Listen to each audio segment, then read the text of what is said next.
Hey guys, Mike here, the Detroit Borg, and I'm pretty excited to bring you the OnePlus One. This is the phone that they're calling the flagship killer because it's priced like a budget phone but has the specs and design of a high-end smartphone. So for $299, you get a 16 gig version available in white, or for $349, you get a 64 gig version available in black sandstone. That's the version I have here. So only $50 more gets you 64 gigs of storage. By comparison, the iPhone charges $200 to make that upgrade. Now, before we talk about the high-end specs, let's go ahead and start unboxing this thing. So let's go and pull this tab here. Just gonna lift the lid, and inside is the OnePlus box. So it's got a little tab here to lift out. There we go. So if you look at the packaging, you have this nice white and red theme. You have this little tab here to pull open the drawer. But before I do that, I want to flip this on the back to show you that we have the black sandstone version in 64 gig capacity. This is the global version, which works on LTE, GSM, and WCDMA carriers. Now on the side, we have our OnePlus logo. Nothing on the bottom here, nothing on the side, nothing on the top. All right, so let's go ahead and slide this out. OnePlus branding there. Flip this open. Again, very nice presentation. I'm actually really impressed by the packaging. And we have this little tab here to lift up, to lift our phone out. There we go. On the back, you can already feel it, that nice sandstone texture. And I've actually seen this material before, where it's used on the Logitech Harmony Ultimate Remote Control, which gives you this nice grippable texture, but does not leave fingerprints. So it doesn't get greasy or anything like that. It's actually a really nice material to have on the phone. All right, so let's go ahead and lift this tray out of the way. Underneath, we have all of our accessories, including our USB cable and the SIM ejection tool. So let's go ahead and pull out this SIM ejection tool. And as you can see here, it comes in this little silicone sleeve. So you can hook this on your keychain so you don't lose it. You can pop it out here, show you our SIM ejection tool right there. Really nice. So again, they're not skimping on anything here, even though this is the budget smartphone. Now we also have our unconventional USB cable. As you can see here, it even has a cutout for the cable. So we have a little tie down here we can release. Opens up, so that stays with the cable so you can keep it nice and organized. And as you can see here, this is a wide tangle-free cable, red and white to go with the color scheme here. And you can see here we have a standard micro USB connector right there. And then we have a non-standard USB connection right here. So this is kind of a slim profile USB port connection. So as you can see here, you have those exposed connectors on one side. Now the OnePlus One also comes with a wall adapter for your specific region. In this case, I have a US wall adapter. So this is shipped kind of with your phone, but not included with the packaging of your phone. So this is not an extra cost option. This is just how they choose to package it. So let's go ahead and slice the plastic tab right here. All right, so let's just push the packaging through, and here we go. This is the wall adapter. Again, very nice packaging. Well done here. You can see that even the wall adapter is nicely designed. It is a bit on the large side here. We have our OnePlus One branding up top, USB port on the side. We have all of our information toward the prongs here. This is 2 amps and 5 volts. Now just to show you how that non-standard USB cable works, this will work with any USB port, and in order to insert it, you basically turn the contacts down, and you can see that spacer toward the top. Well, this slots below that spacer here. So all you do is connect it like so, and you can use it for charging or syncing. All right, so let's get to the phone. Let's peel off some plastic here. So we have a little tab here to lift off. Try again. All right, so let's go ahead and boot this up. I'm just tapping and holding the power button along the right-hand side. So now let's talk about the specs. We have a 5.5-inch full HD display, so 1080p display with a pixel density of 401. This is powered by a Snapdragon 801 processor clocked at 2.5 gigahertz. We have 3 gigs of RAM. We also have 64 gigs of internal storage, which is not expandable because it does not have a built-in SD card slot. Now we have a 5 megapixel front-facing camera, good for 1080p HD video, and then we have a 13 megapixel camera on the back with stereo speakers. So again, high-end phone specs in this case, but not high-end pricing. Now at the bottom we have our 2 stereo speakers with JBL sound. We also have a pinhole microphone right next to it, as well as our micro USB charging port. Now on the left-hand side we have our volume rocker along with our micro SIM tray, which is nearly invisible. You can see we have a little SIM ejection port right here for ejecting the tray. Now on the top we have a headphone jack and a noise cancellation microphone. And on the right hand side we have our sleep wake power button. And as you can see here we have a 4.4 millimeter edge which does curve out toward the back. Now on the back we have another microphone along with our camera module which includes a dual LED flash. This is not a dual color LED flash, just two LEDs for an extra bright flash. We also have our 13 megapixel rear facing camera which can record video at 4K resolution. There is no optical image stabilization. And we also have our CyanogenMod branding, and that's because this phone is powered by Android 4.4.2 running CM11S. So that's a crowdsourced version of Android. It's kind of an Android skin that emphasizes a stock experience with extra features and customization. All right, so as I tilt the phone into the light, you can actually see the shadow of the ambient light sensor and proximity sensor, as well as our LED notification light right next to the 5.5 megapixel camera, which is good for 1080p video, so pretty decent front-facing camera. We also have our flush earpiece, which OnePlus does highlight in its own keynote, saying that the flush earpiece will not gather dust and doesn't stick out like it does on other phones like the Galaxy S5. Now if you look at the bezel, you can see we have this nice metal band that surrounds the glass. The glass actually floats upon that. So we have this nice recessed bezel with a floating glass design, which I think looks pretty nice and kind of unique. Now toward the bottom, you do have these off-screen Android controls, but you can turn them off and enable on-screen Android controls if you prefer. They are fairly dim, but they are there if you prefer them. Alright, so let's go ahead and take a look at the user interface. Now the great thing here is that you can double tap on the screen to wake it up, and you can slide down to unlock it. You can also double tap the system tray up here to put it back to sleep, again to wake it up like so. You can also swipe right to get to the camera, quickly launch the camera. You can also draw a V on the surface here to activate the flash on the back. You can draw a V again to turn it off. You can draw a 0 to activate the camera really quickly like so. You can also draw a pause sign just by using a two-finger gesture to swipe down to resume playback of whatever music app you're using right now. Now in addition to pause, you can also resume playback, draw an arrow to skip to the next track, or draw an arrow to skip to the previous track. Now if you take a look at the home screen, you can see that this is pretty close to stock Android, but of course it is CyanogenMod, so we can see there's some design changes here. I think they've done a really nice job with the design, but of course you can heavily modify this to whatever theme you want thanks to all the options available to CyanogenMod. Now as you can see, we have our theme showcase. There are a lot of options here. So you can see some of these are free, like Great Freedom. Some of them are paid. You can see the price here. This goes through the CyanogenMod store. So $1.75, JB Extreme is $1.99, Black Cat $2.15, etc. You can see there are lots of them, lots and lots of them to pick from. Now the one that comes standard with the device is Hexo. And in fact, you can manage your themes by going to settings here. Let's go to settings. You can see we have our themes right here. You can see the theme packs that are available. Hexo is defaulted. We also have Holo down here, which you can select. I'm just going to stick with Hexo right here. This changes everything from the icons to the text. You can also select what exactly you want changed, from the fonts to the icons, ringtones, notifications, alarms. You know, the audio profile, everything is changed with these themes. And you can swipe through here to see exactly what the changes will bring. Now you can see we have our app drawer here, which includes lots of Google apps and some of the CyanogenMod apps. There's not a lot of third-party apps here. In fact, the only thing they've added includes Screencast for recording your screen, which is quite handy. We also have a messaging app, which pretty much integrates with Hangouts. We have a torch icon, or a torch app, for activating the flash on the back here. Of course, you can also use the gestures to do so. In fact, when you have the torch activated, you also get a control in your drop-down notification shade, so you can turn that off and on. We also have a calculator, which has several options here if you just swipe left and right. Now they've also included a file manager here, so you can navigate through your files the old-fashioned way. Now we also have a gallery app here, which is broken down by moments, which organizes photos according to day and location. We also have our albums, which is broken down by basically foldered items. So we have our screenshots, screencasts, our camera roll, and our Instagram photos. We also have our media. This allows us to see all of our media from photos to video in one big shot here. And of course, we also have a playback option for a slideshow. You can also see your local storage, and you can add additional services. So you can add Google+, Flickr, Facebook, or Dropbox. Now I also have an audio equalizer here through Audio FX, and you can select your profiles from speaker to headset to USB to Bluetooth to wireless. You can select your reverb options from medium room to large room. We also have the Screencast app, which basically records the screen you're working with right now. So for example, you can see I'm swiping through my home screen, press home or my app drawer. I can move things around here.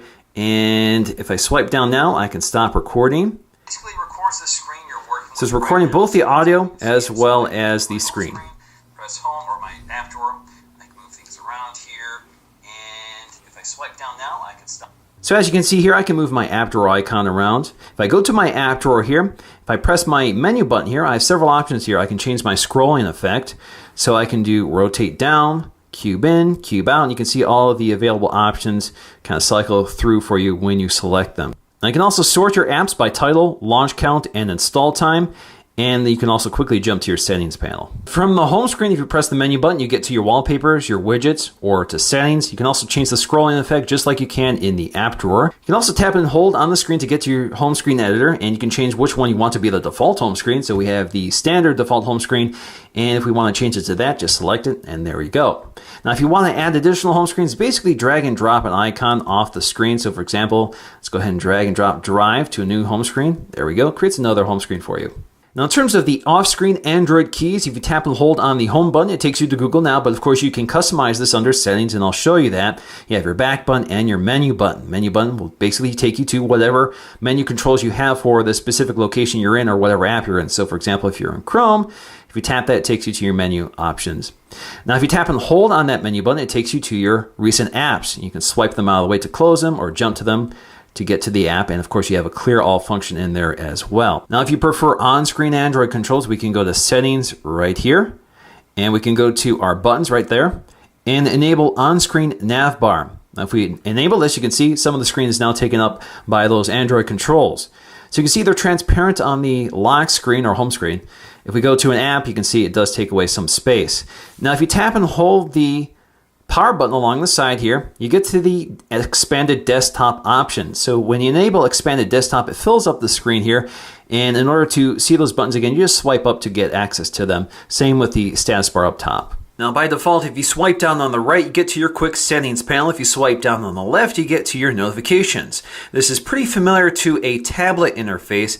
You can also use a two-finger gesture to do the same here. Now, you can change this behavior under settings. If you go to interface and go to quick settings panel, you have the quick pull down option. So you can turn it off. You can select the right hand or left hand side to enable or to swipe down to get to those quick settings panels. Now let's take a look at that drop-down notification sheet. So you can see up here we have our quick settings toggles, which includes Wi-Fi, Bluetooth, airplane mode, our flashlight, which you can turn on or off. We have our screen lock rotation, and you have your profile. So you can change the users available here because this does support multi-user mode. Now, if you go up here, you can see all of your toggles, and you can add additional ones or modify them here. So for example, if you go up to plus here, if you go to add, you can start adding things. So we have our camera, expanded desktop mode, go to sleep, lock screen, LTE, NFC, performance profile, quiet hour, screen timeout, sound, sync, volume, and Wi-Fi AP. So you can see we've added our volume control. Now we can move this around just by tapping and holding on it and dropping it somewhere, or we can drag it to delete it. You can also reset to default by going up here. Now I want to add something that I think is a little more useful here, and that is quiet hours. So if we add quiet hours, basically this is a do not disturb function. Now if we go to our quick setting toggles, we now have quiet hours, which is off. We can toggle that on or off. And if you tap and hold on it, you can actually get to your control panel for enabling this feature. So this allows you to adjust its behavior. For example, time of day, what you want silenced or not silenced, that sort of thing. Now, if we go to the notification drawer here, you can see that these quick settings do not reflect the order or items that appear in the full settings panel. Now, you can change this under settings. So if we go to interface, go to notification drawer, you can go to linked layout. So this will use the same tiles and layout as the quick settings panel. So now if you go to the drop down, you can see that they all appear in this tray up here. Now, if we tap and hold the power button, we get to the option for profile. So what is a profile? Now let's go to settings.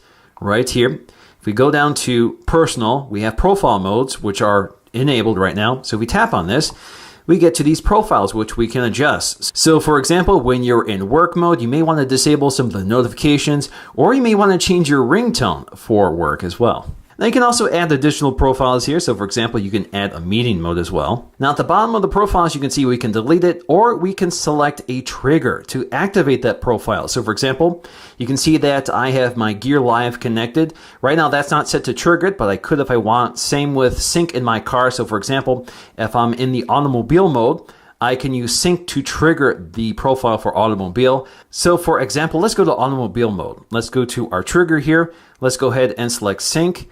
Let's go to say on connect. So when I connect to sync, it will automatically trigger the automobile mode. Now I can also use NFC tags to enable this profile. Now let's take a look at our settings panel. There's a lot to take a look at here. So for example, under home, we have our launcher settings. Right now I just have Trebuchet, which is the default CM launcher.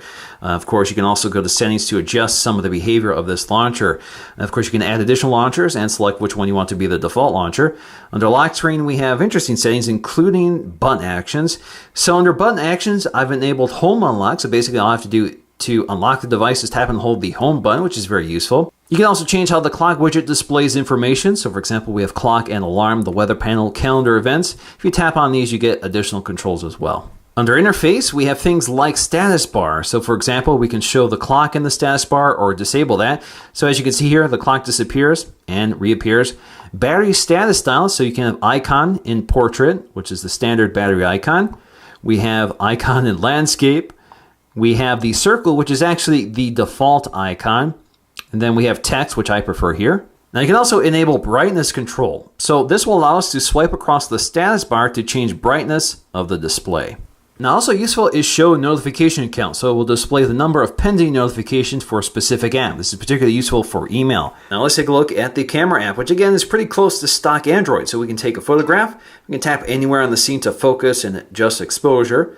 You can also record video. This does record video in 4K resolution as it's doing right now. That means I can't snap photos while recording 4K. So you can see that's X'd out. We can stop that. We also have our mode selector right here. So if we go right here, you can select certain modes. For example, we can select Smart Scene, which will automatically select the right mode for the scene.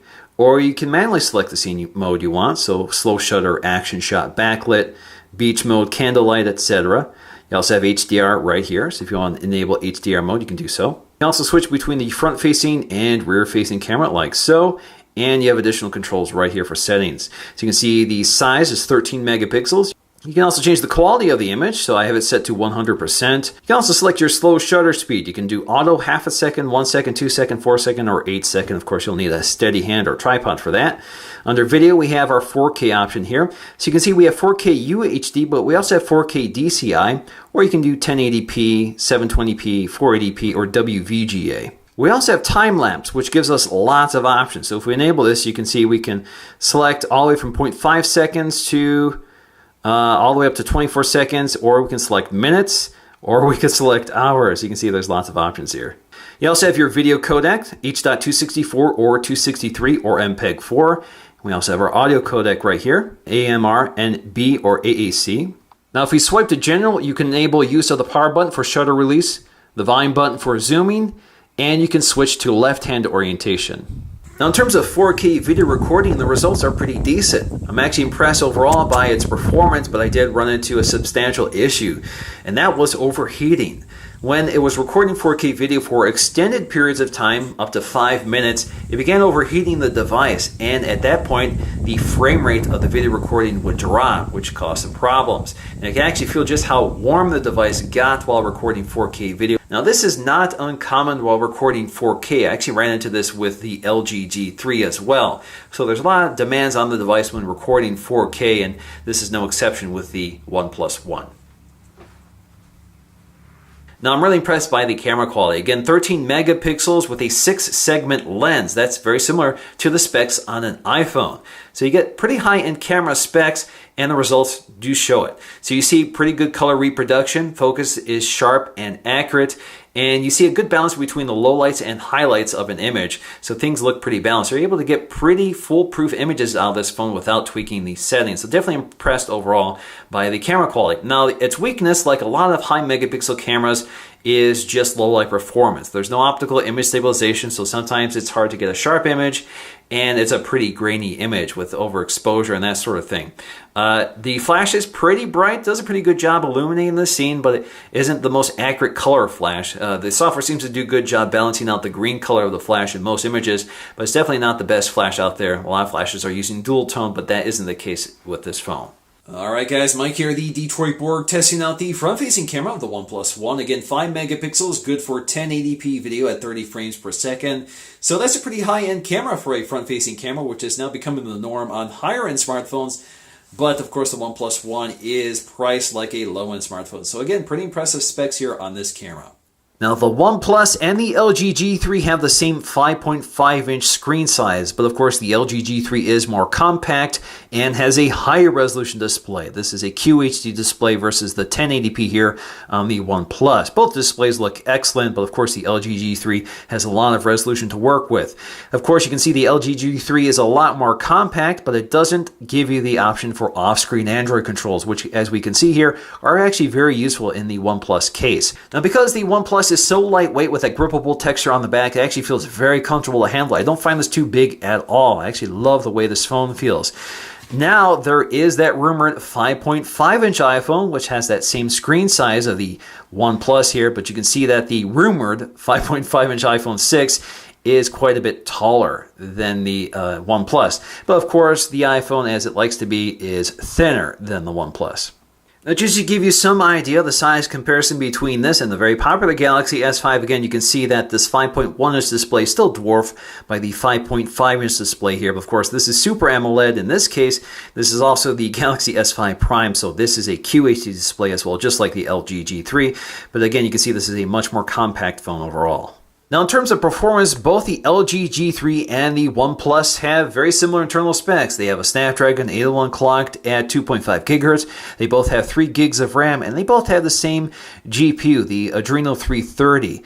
So they should see similar results, but you can see that the OnePlus actually bests the LG G3 by fairly comfortable margin, especially in the multi-core score. Now, the OnePlus also features stereo speakers at the edge of the phone, which delivers pretty good audio. So let's go ahead and take a listen.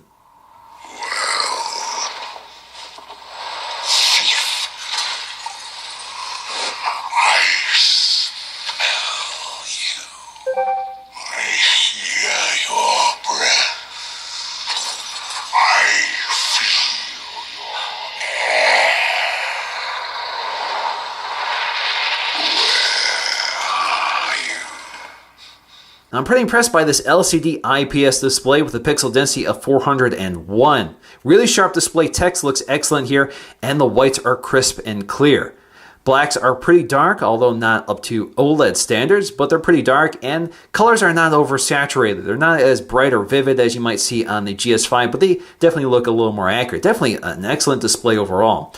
Now, when I first activated the device, I did notice that there was a significant yellowing of the display toward the bottom, and that is the result of the adhesive used to bond the glass to the LCD display. It hadn't cured yet, so it needs to be exposed to UV light, which will happen over time. But if you want to accelerate the process, just place it in the sun for a little bit or place it under a UV light and it will correct the problem. Now, in conclusion, I'm really impressed by the OnePlus One with all of its features. It's excellent design with that nice grippable texture on the back, which feels really nice to handle day to day. It does a nice job hanging onto your hand. It's also nice, lightweight, and thin with a nice, solid, rigid construction. It feels really high quality. It doesn't feel budget at all. We also have a really good camera with excellent audio thanks to the stereo speakers at the bottom with a lot of equalization options. We have a beautiful 5.5-inch display with a high pixel density and pretty good color reproduction and accuracy.